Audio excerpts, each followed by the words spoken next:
Hello everyone, मैं उर्मिला और आज हम देखेंगे कि संधि किसे कहते हैं और वो कितने प्रकार की होती है। मतलब आज हम संधि के बारे में जानेंगे। तो हमारा आज का टॉपिक है संधि। संधि संधि को इंग्लिश में जॉइनिंग कहते हैं। कि जो संधि होती है उसकी डेफिनेशन क्या होती है, तो चलो हम देखते हैं कि संधि किसे कहते हैं। दो वर्णों या अक्षरों के मेल से जो उत्पन्न विकार को संधि कहते हैं। मतलब जो दो वर्ण पास आने पर जो उनके मेल होने से जो विकार उत्पन्न होता है उसे हम संधि कहते हैं। मतलब सरल भाषा में हम कह सकते हैं कि ध्वनियों के पास आने पर जो विकार उत्पन्न होता है उसे हम संधि कहते हैं। जैसे हमने एग्जाम्पल लिया कि गणेश, जो सबसे हर चीज में शुभारंभ हम गणपति जी से ही करते हैं, तो हम हमारा संधि का शुभारंभ भी गणेश शब्द से करते हैं। कि जिस तरह गणेश किस तरह से बना है, तो हम इसको अगर तोड़ेंगे, संधि को तोड़ना किस तरह तोड़ना चाहिए, तो अगर हम संधि को तोड़ते हैं तो वो गण धन ईश होता है। जो गण धन ईश, यहाँ पर जो प्लस का निशान लगा हुआ है हम उसे धन कहते हैं हिंदी में। तो गण धन ईश दोनों मिलकर, जो दो वर्ण मिलकर एक शब्द बना है, वो क्या है? गणेश। तो जब हमने संधि को तोड़ा, गणेश की तोड़ा, तो क्या बना? वो गणधन ईश। अब ण है, ण में किसका स्वर आ रहा है? ण में अ का स्वर आ रहा है। जब हम ण बोलते हैं तो हमें स्वर किसका सुनाई देता है? अ का। अ और ई मिलकर क्या बना? ए। इसलिए जो गणेश है वो गणधन ईश है, वो क्या बन गया? गणेश। वैसे ही हमने एक एग्जाम्पल लिया है धर्मात्मा। धर्मात्मा में जब हम इसे तोड़ेंगे तो ये बन जाएगा धर्म धन आत्मा। धर्म धन आत्मा। तो धर्म जो म है उसमें किसका स्वर है? अ का स्वर है, और आ पहले से ही है, तो दोनों स्वर मिलकर क्या बन गए? आ। तो इसमें जो धर्मात्मा है वो धर्मात्मा बन गया। तो संधि तोड़ने को ही संधि विच्छेद कहते हैं। मतलब हमें एक शब्द दिया जाता है कि इसकी संधि तोड़िए, तो हम अगर उसे सही तरीके से तोड़ रहे हैं तो वो संधि विच्छेद कहलाता है।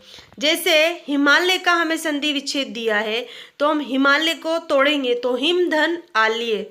तो हिमालय का हिम धन आल्य, जो म और आ है वो दोनों मिलकर किस में बदल गए? आ में। और वो आ स्वर किस में आ गया? म में। तो वो किस तरह से? हिमालय बन गया।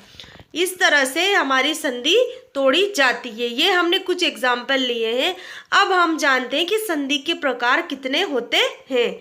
हम संधि के प्रकार जानते हैं कि संधि 3 प्रकार की होती है। स्वर संधि, व्यंजन संधि, विसर्ग संधि। स्वर आप सब जानते हो कि स्वर कितने होते हैं, और व्यंजन भी आप सब जानते ही होंगे। तो स्वर संधि, व्यंजन संधि और विसर्ग संधि। तो हम स्वर संधि देखते हैं कि स्वर संधि क्या होती है। जो संधि 3 प्रकार की होती है, स्वर संधि, व्यंजन संधि, विसर्ग संधि। अब जो हमारी पहली संधि है स्वर संधि, की स्वर संधि होती क्या है, तो हम स्वर संधि की डेफिनेशन जानेंगे कि दो स्वरों के मेल से, मतलब दो स्वर जैसे कि अ या आ या ई या बड़ा ई, ऊ या बड़ा ऊ, मतलब जो भी दो स्वर हो उनके मेल से जो विकार या वर्ण के रूप में परिवर्तन होता है वही स्वर संधि कहलाती है। मतलब जो दो स्वर मिलेंगे और उनके मिलने पर जो वर्ण बनेगा, वो उसके रूप में जो परिवर्तन आएगा वो क्या कहलाएगी? स्वर संधि। जैसे स्वर संधि के भेद हैं, स्वर संधि है उसके भी प्रकार हैं। जैसे पहला है दीर्घ। दीर्घ मतलब होता है बड़ा, तो दीर्घ संधि, गुण संधि, वृद्धि संधि, यण संधि और अयादि संधि। जो हमारी स्वर संधि है वो 5 प्रकार की होती है, दीर्घ, गुण, वृद्धि, यण, अयादि। तो चलो हम सबसे पहले जानते हैं कि दीर्घ संधि क्या होती है। तो जब दो स्वरों का मेल स्वरों से होता है तो एक दीर्घ स्वर बन जाता है, यह दीर्घ संधि होती है। मतलब जब दो स्वर होते हैं, जैसे अ और अ हमने लिए और अ और अ मिलने पर दीर्घ स्वर बना। दीर्घ स्वर क्या बना? आ। क्या बना? आ। तो वो क्या हो गई? दीर्घ संधि। तो कोई भी स्वर हो, अगर स्वर मिलने पर जो दीर्घ स्वर बनता है वही दीर्घ संधि कहलाती है। जैसे कि हमने यहाँ पर एग्जाम्पल लिया है कि नराद्य एक शब्द है, इसको हम तोड़ेंगे तो नर धन अधे हो जाएगा। ये क्या हो जाएगा? नर धन अधे। तो र का अ और अ का जो स्वर पहले से ही है तो दोनों मिलकर आ बन गए, तो ये क्या बन गया, नराध्य। ठीक वैसे ही हमने विद्यार्थी लिया है। अब यहाँ पर हम सोचेंगे कि आ है और अ है, तो ये चेंज क्यों नहीं हो रहा है, तो क्योंकि वो पहले से ही दीर्घ स्वर है तो वो दीर्घ स्वर वही रहेगा, इसमें कोई परिवर्तन नहीं होगा। अगर अ मिलकर आ बनते हैं और अगर आ और अ दोनों मिलते हैं तब क्या बनता है, आ ही बनता है। जैसे कि हमने विद्यार्थी लिया तो विद्यार्थी को हम अलग करते हैं तो विद्याधन अर्थी, तो विद्या का आ और अ मिलकर किस में बदले, विद्या में, तो वो क्या बन गया, विद्यार्थी। वैसे ही हमने एक और एग्जाम्पल लिया है महाशय, तो महाशय उसमें दोनों दीर्घ हैं, आ और आ दोनों स्वर हैं, आ भी स्वर है, तो दोनों के मिलने पर आ ही रहेगा, ना कि कोई परिवर्तन होगा। तो यहाँ पर महाशय जो महा का आ और आशय का आ दोनों मिलकर क्या बन गए, महाशय। उसी तरह से हम अब ई स्वर लेते हैं तो ई और ई मिलकर बड़े ई में बदल गया। जैसे कि मुनिधन इंद्र, जो मुनिंद्र है उसमें बड़े ई की मात्रा है, वो कब बनी, जब हमने इसको संधि को तोड़ा और जब दो शब्दों में इनको विभाजित किया, जैसे कि मुनिधन इंद्र, तो मुनिधन इंद्र में मुनि में छोटे ई की मात्रा है और ई है छोटा, तो दोनों मिलकर बड़े ई की मात्रा में बदल गए, तो ये क्या बन गया, मुनिंद्र। वैसे ही हमने कपिश लिया तो इसमें भी आप देख लो कि इसमें बड़े ई की मात्रा है ई में और पी में छोटे ई की मात्रा है, तो दोनों मिलकर बड़े ई की मात्रा में बदल गए। तो इस तरह से हमारी दीर्घ संधि होती है। ऊ का एग्जाम्पल ले लो कि ऊ से जैसे साधुवाच है तो साधुवाच को हम अलग अलग करेंगे तो साधु धन उवाच होगा, तो जो छोटा ऊ और छोटा ऊ मिलकर क्या बन गए, बड़ा ऊ। तो वैसे ही ये लघु उर्मी, अगर आपने इसको अलग अलग किया तो ये क्या बन गया, लघु धन उर्मी, तो लघु का छोटा ऊ और उर्मी का बड़ा ऊ मिलकर दोनों क्या बन गए, लघु उर्मी। इस तरह से हमारी दीर्घ संधि होती है। मतलब कहने का मतलब है कि जब दो स्वर मिलते हैं और उनके मिलने से जो दीर्घ स्वर बनता है वही दीर्घ संधि कहलाती है। ठीक है, अब हम जानते हैं गुण संधि क्या होती है। गुण संधि, यदि आ के बाद ई ऊ अथवा री आ जाए तो दोनों के स्थान पर ए और अर हो जाता है। यदि आ के बाद ई बड़ा ई ऊ बड़ा ऊ अथवा री आ जाए तो, जैसे अ और आ स्वर है उनके बाद कोई भी स्वर आ जाए तो वो क्या, री आएगा तो अर में बदल जाएगा, और ए और कोई भी स्वर आएगा तो वो ए में ओ में बदल जाएगा। हम इसके एग्जाम्पल जानते हैं। जैसे कि यहाँ पर है गजेंद्र, गजेंद्र को हमने, अब हम आपको पहचानना कैसे है कि हम संधि किस तरह से तोड़े, तो आप जब नाम बोलते हो कि जैसे हमें नाम दिया है गजेंद्र, तो गजेंद्र को जब हम बोलते हैं तो आपको किसका स्वर सुनाई देता है, गजेंद्र, तो इसमें ए बन रहा है। तो हमें ये सोचना है कि ए कब बनेगा, जब हम इसे अलग करेंगे। तो जैसे गज धन इंद्र, तो अ और ई मिलकर किस में बदल गए, ए में, तो ये कौन सी संधि हो गई, गुण संधि। इस तरह से हमें हमारी संधि पहचाननी है। तो जब हमने इनको अलग अलग किया, गज धन इंद्र, तो ये बन गए गजेंद्र। वैसे ही अ और बड़ा ई मिलकर भी ए ही रहेंगे। तो सोमेश हमने लिया, सोमेश, तो इसमें ए संधि आ रही है, तो हम इसको अलग अलग करेंगे तो म का अ और ई का अ मिलकर ए में बदल गया। अब उसी तरह हमने एक और शब्द लिया विरोचित। अब जो ए में बदल रहा था वो ओ में क्यों बदला, क्योंकि अ के बाद ई आएगी तो ए में बदलेगा, और ऊ आएगा तो ओ में बदलेगा, और री आएगी तो वो र में बदल जाएगा। इसी तरह हमने विरोचित एक शब्द लिया। अब हम इसको बोल रहे हैं कि विरोचित, तो किसका स्वर आ रहा है, ओ का स्वर आ रहा है। तो वीर धन उचित, तो अ और ऊ मिलकर क्या बन गए, ओ, तो ये क्या हो गया, विरोचित। वैसे ही हमने लिया सूर्य ऊर्जा, तो सूर्य ऊर्जा को हम अलग अलग करेंगे तो सूर्य धन ऊर्जा, तो जो अ और बड़ा ऊ है वो ओ बनकर सूर्य ऊर्जा में बदल गया। अब हमने यहाँ पर ऋषि का एग्जाम्पल लिया है कि जैसे हमने लिया देवर्षि, देवर्षि। अब हम इसको अलग अलग करेंगे तो देवधन ऋषि, जो व का अ और री मिलकर क्या बन गए, अर, तो वो किस में बदल गया, देवर्षि में। वैसे ही महर्षि है, महर्षि को हमने अलग अलग किया तो वो क्या बन गए, महाधन ऋषि, तो महर्षि। ये हमारी गुण संधि हो गई। ठीक है, अब हमारी जो वृद्धि संधि है वो हम जानते हैं कि वृद्धि का मतलब होता है बढ़ना, तो इसमें थोड़ा सा अंतर आ जाएगा गुण संधि से कि इसमें थोड़ी सी बढ़ जाएगी कि जो ए था वो बड़े ए में बदल जाएगा और जो ओ था वो बड़े ओ में बदल जाएगा। तो यहाँ पर सिंपल सा है कि यदि आ के बाद ए बड़ा ए हो तो दोनों के स्थान पर बड़ा ए हो, और ओ औ हो तो दोनों के स्थान पर ओ हो जाता है। मतलब यदि अ के बाद अ और आ के बाद ए है तो बड़ा ए बन जाएगा और ओ है तो बड़ा ओ हो जाएगा।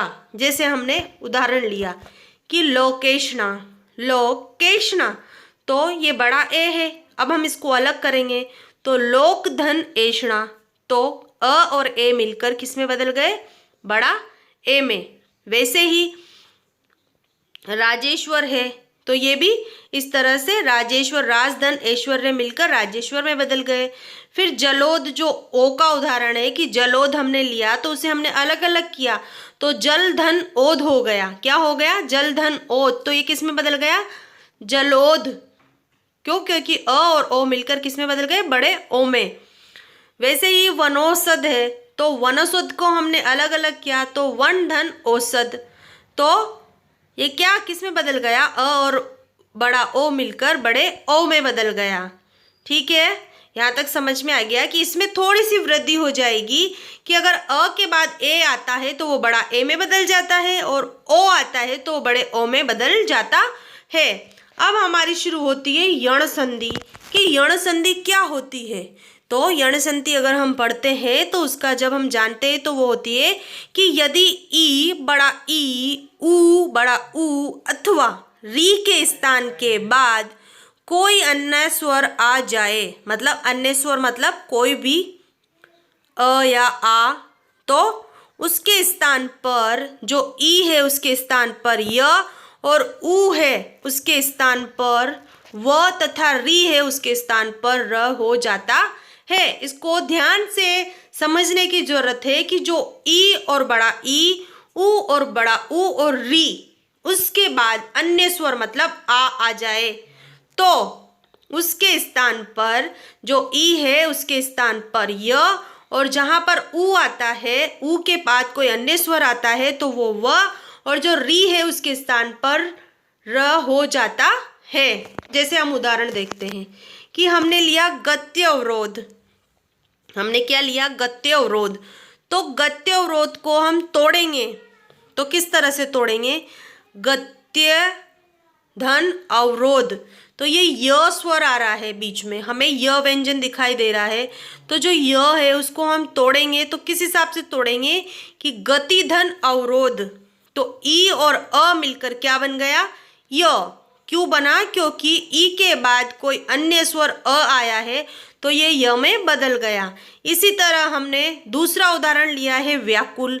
तो व्याकुल का जो उदाहरण है कि हम इसको अलग अलग करेंगे तो वी धन व्याकुल, वी धन व्याकुल, तो ये किस में बदल गया, ई धन आ या में बदल गया। क्यों, क्योंकि अ आया है तो वो य रहेगा, यहाँ पर आ आया है तो इसकी मात्रा बढ़ जाएगी तो ये आ हो जाएगा, तो ये व्याकुल हो गया। चलो अब हम इसका दूसरा उदाहरण जानते हैं कि ई के बाद ऊ आया तो वो किस में बदल गया, यू, मात्रा बढ़ती जा रही है। ठीक है, तो व्यू था तो वो यू हो गया।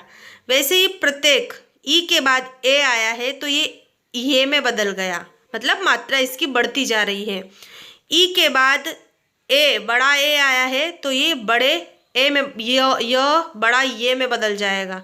ठीक है, वैसे ही ये देख लो, उदाहरण देख लो, व्यू है, प्रत्येक है, देवैश्वर्य है, मधवरी है, तो ऊ के बाद अ आया है तो वो व में बदल गया, तो मधुधन अरि मधवरी।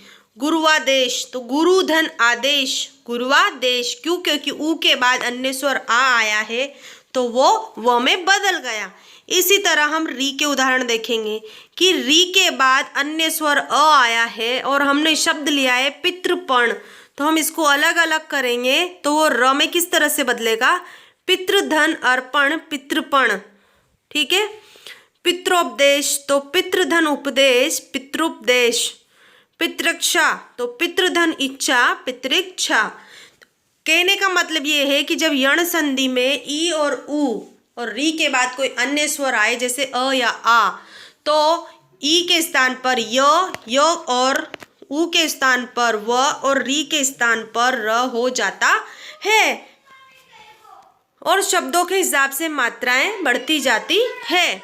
यदि अब हमारी शुरू होती है अयादि संधि, जो आखिरी संधि है कि यदि पहले शब्द के अंत में ए बड़ा ए ओ बड़ा ओ और दूसरे शब्द के पहले में अन्य स्वर आ जाए तो ए का अए और बड़े ए का आए और ओ का औ तथा बड़े ओ का आउ हो जाता है। मतलब कि यदि ए ओ जो है हमारे स्वर बड़े छोटे शब्द के पहले, मतलब यदि पहले शब्द के अंत में तो क्या है? ए बड़ा ए ओ बड़ा ओ और दूसरे शब्द के पहले में कोई अन्य स्वर, मतलब पीछे वाले, इस बार किसमें? पीछे वाले शब्द में अन्य स्वर आ जाए तो ए का क्या? अए और ए का आए, ओ का औ बड़े ओ का आओ हो जाता है। हम उदाहरण देखते हैं कि शयन, शयन, तो शयन को हम अलग अलग करेंगे तो क्या होगा? वो से धन अन्न, तो से ए है, ए के साथ अ आया है तो ये अय में बदल गया, तो ये क्या बन गया? शयन। गायक है तो गे धन अक, तो ये किस में बदल गया? आय में, क्योंकि यहाँ पर बड़ा आय है तो ये आय में बदल गया। वैसे ही भवन है तो भवन का ओ धन अ, तो ये किस में बदल गया? भवन में। वैसे ही आप ले लो एक पावक, पावक को हम अलग करते हैं तो पोधन अक होता है और वो किस में बदल गया? पावक में। तो ये हमारी यहाँ पर स्वर संधि हो गई है, जो 5 प्रकार की है। स्वर संधि के 5 प्रकार है: दीर्घ संधि, गुण संधि, वृद्धि संधि, यण संधि, अयादि संधि। ये 5 प्रकार हमने जान लिए हैं। अब हम नेक्स्ट क्लास में व्यंजन संधि जानेंगे कि व्यंजन संधि क्या होती है। तो आज हमारा लेक्चर यहीं समाप्त होता है। Thank you so much. Have a nice day.